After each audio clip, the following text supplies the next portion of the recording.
Hello and welcome back. Let's take a closer look at decision trees. So what are decision trees? They belong to the family of supervised machine learning algorithms. That means that we know the true assignment or the label of the target, so we have a fully labeled data set.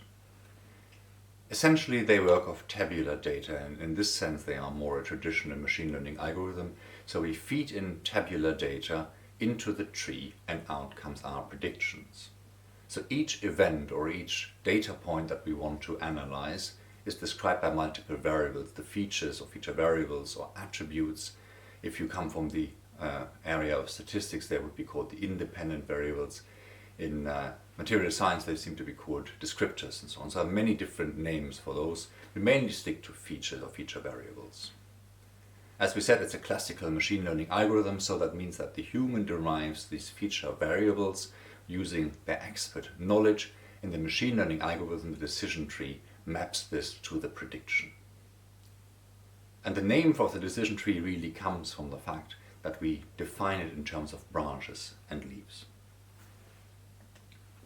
So for example, a very simple example might be, is this a good customer or not? So we have a binary classification.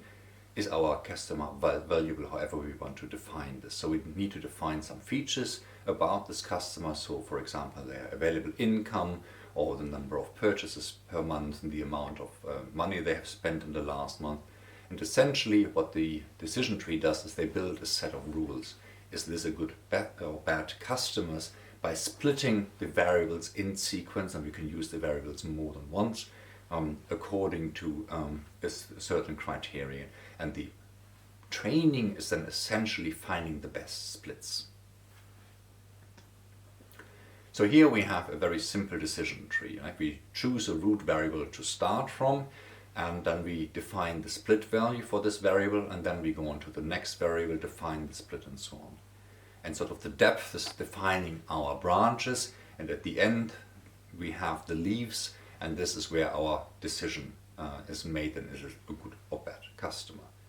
So when we set up a decision tree, we need to decide on the following things. First of all, the sequence of variables. They can be used more than once, but crucially we need to decide which variable to start with. The values at which we open the branch, i.e. where we do the splits, how many branches we allow and how many events we want to have in the final leaves. Training decision trees is then really following the following objective. We need to find the best variables and the best splits for our data set to separate the classes in the previous example between good or bad customers. So different ways of finding this, and we could either use the residual sum of squares that finds the tree with the lowest number of wrong assignments, or we could have two measures of orderedness from information theory, the Gini impurity or the information impurity. Each of those measures, of course, have slightly different effects on the training, and it will depend on the specific application which one is the best for our situation at hand. So what are the advantages and disadvantages of using decision trees? Such a simple decision tree is, at least in principle, fairly easy to understand. We have simple rules, and in principle at least we could make these rules by hand, and in the sense they are fully explainable. And they're also very well suited to handle outliers, because final split might be the variable value is larger than x, and it doesn't matter if it's just a little bit or a large fraction.